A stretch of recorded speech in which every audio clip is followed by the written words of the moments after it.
Perkenalkan, nama saya Liviga Mardian Roti dari kelas 5TI 6 dengan NIM 2302418 akan membawakan materi tentang Sistem Pendukung Manajemen atau SPM dari mata kuliah Artificial Intelligence. Baik, Sistem Pendukung Manajemen atau SPM mengoptimalkan pengambilan keputusan strategis untuk keunggulan organisasi. Apa itu sistem pendukung manajemen atau SPM? Sistem pendukung manajemen atau SPM adalah solusi berbasis teknologi yang dirancang untuk membantu manajer dalam membuat keputusan yang lebih efektif dan terinformasi.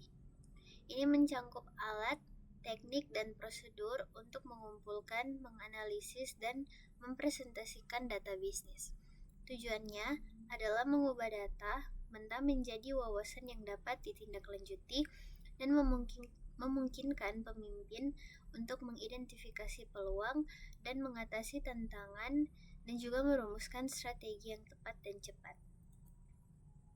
Komponen kunci dalam sistem pendukung manajemen, SPM terintegrasi dari beberapa elemen penting yang bekerja sama untuk menghasilkan wawasan yang berarti dan mendukung pengambilan keputusan yang akurat. Manajemen data, basis data yang kuat untuk menyimpan dan mengelola informasi dari berbagai sumber, baik internal maupun eksternal. Manajemen modal, kumpulan model analitis, statistik, dan simulasi yang digunakan untuk memproses data dan menghasilkan proyeksi atau rekomendasi.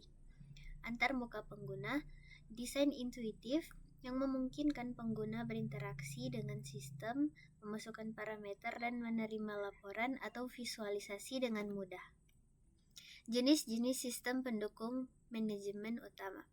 SPM memiliki beberapa kategori yang melayani kebutuhan pengambilan keputusan yang berbeda di berbagai tingkatan organisasi. Yang pertama, sistem pendukung keputusan atau DSS fokus pada penyediaan alat interaktif untuk menganalisis skenario bagaimana jika dan mendukung keputusan non-rutin. Yang kedua, sistem informasi eksekutif atau ACE, yaitu menyediakan akses cepat dan ringkas ke informasi strategis penting bagi manajemen tingkat atas. Dan yang ketiga, sistem pakar atau IS, menggunakan pengetahuan dan aturan yang dikumpulkan dari pakar. Selanjutnya, manfaat utama SPM bagi organisasi. Menerapkan SPM dapat membawa keuntungan kompetitif yang signifikan dan transformasi operasional bagi perusahaan. Nah, peningkatan efisiensi operasional mengotomatiskan proses pengumpulan dan analisis data, membebaskan waktu manajer untuk fokus pada strategi dan inovasi.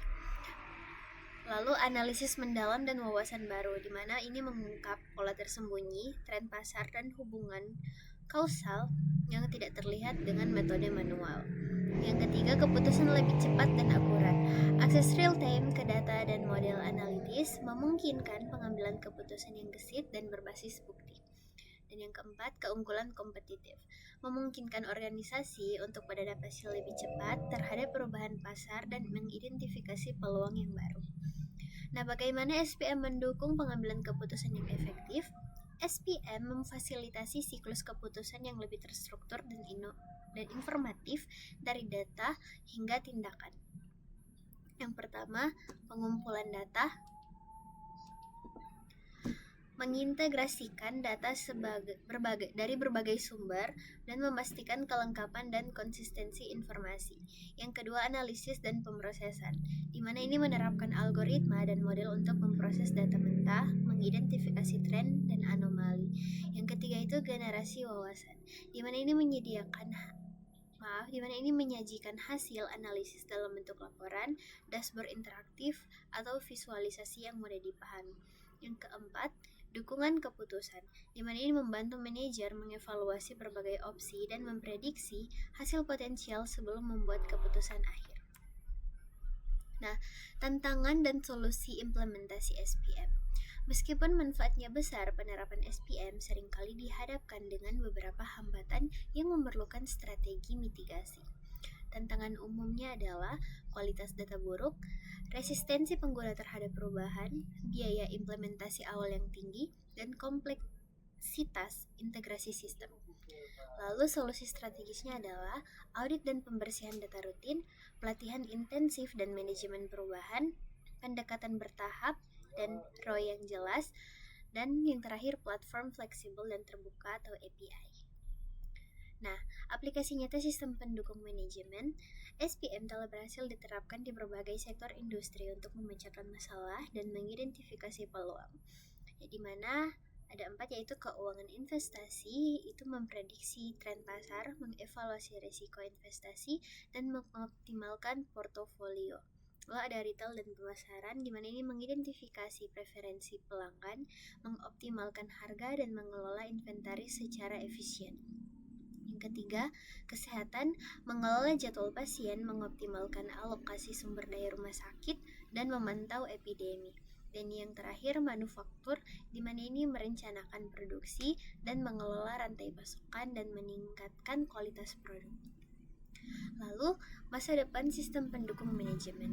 Evolusi teknologi akan terus membentuk dan memperkaya kemampuan SPM dan menjadikannya semakin esensial.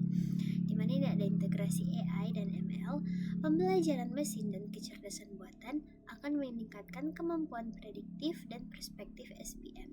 Lalu komputasi awan atau cloud, penyebaran berbasis cloud akan meningkatkan skalabilitas, aksesibilitas, dan mengurangi biaya infrastruktur. Nah, poin-poin penting dan langkah selanjutnya, SPM bukan hanya alat tetapi merupakan aset strategis yang memberdayakan organisasi di era digital.